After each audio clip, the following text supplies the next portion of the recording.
Mesdames et messieurs, bonsoir. Dans l'actualité de ce soir, la libération de Juan Branco annoncée alors que ses confrères du Sénégal se sont mobilisés ce lundi devant le bureau du procureur général pour exiger sa libération.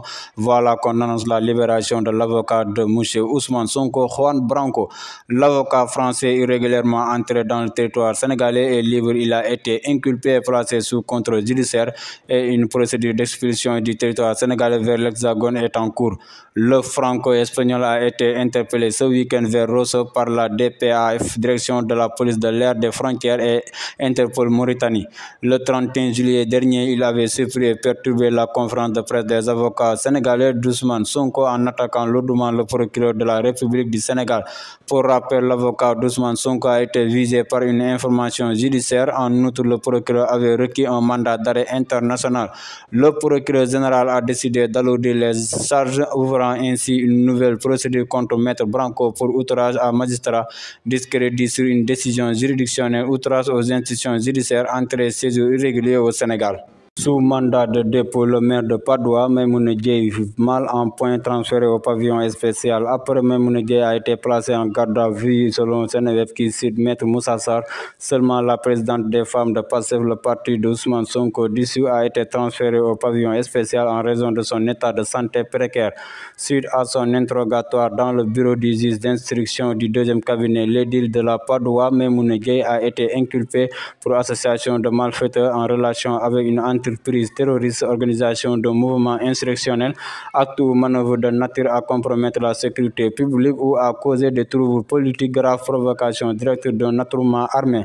La responsable des femmes de PASTEF a été placée sous mandat de dépôt par le juge d'instruction Mamadou Seck. Finalement, elle a été transférée au pavillon spécial en raison de son état de santé précaire.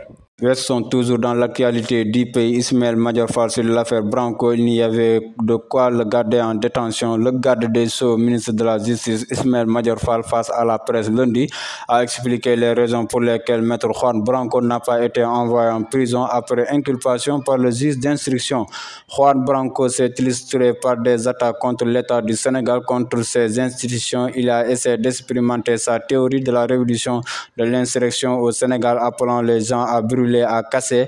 Il y a sur la base de ces infractions un mandat d'arrêt international qui a été émis à son encontre, a d'emblée expliqué Ismaël Madior Fall. Ce lundi, l'avocat franco-espagnol a été présenté à un juge d'instruction qui a exécuté le mandat d'arrêt international à son encontre. Le juge d'instruction l'a inculpé et lui a accordé la liberté provisoire parce que, éclaire le ministre de la Justice, les infractions visées sont les plus hautes poursuites. Ce sont des infractions délictuelles pour certains criminels, pour d'autres. Ça veut dire que sa détention pour les besoins de l'information judiciaire peut même dépasser 6 mois. S'il se trouve pour ces faits, il ne peut pas être jugé en flagrant délit, souligne le garde des Sceaux. Maître Juan Branco pourrait être placé sous mandat de dépôt pendant des années, mais c'est le juge qui a souverainement décidé de l'inculper et de lui accorder la liberté provisoire. Dans l'actualité internationale, le Mali et le Burkina Faso déclarent le président de l'Union africaine persona non grata. Le Mali et le Burkina Faso ont décidé dimanche de déclarer le chef de l'Union africaine persona non grata pour une cause d'une controverse portant sur une photo de famille prise lors du sommet Russie-Afrique le mois dernier. Azali Assoumani, président des Comores et actuellement président de l'Union africaine, a refusé d'apparaître sur la photo avec les dirigeants du Burkina Faso et du Mali, deux pays au gouvernement dirigé par des militaires lors du sommet de Saint-Pétersbourg le 27 juillet, rapporte Anna Doulou.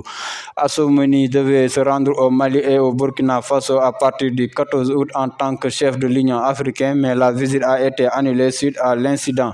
Lors du sommet, certains dirigeants africains ont boycotté la photo de groupe pour protester contre le fait d'être photographié avec les dirigeants de gouvernement putschistes. Outre Assoumani, d'autres dirigeants se sont abstenus d'être photographiés, comme le président sénégalais Macky Sall, le président de la Guinée-Bissau Umaro Sissoko Embalo, le président de la Commission de l'Union africaine Moussa Faki Mahamat et le président de la République du Congo Denis Sassou Nguesso.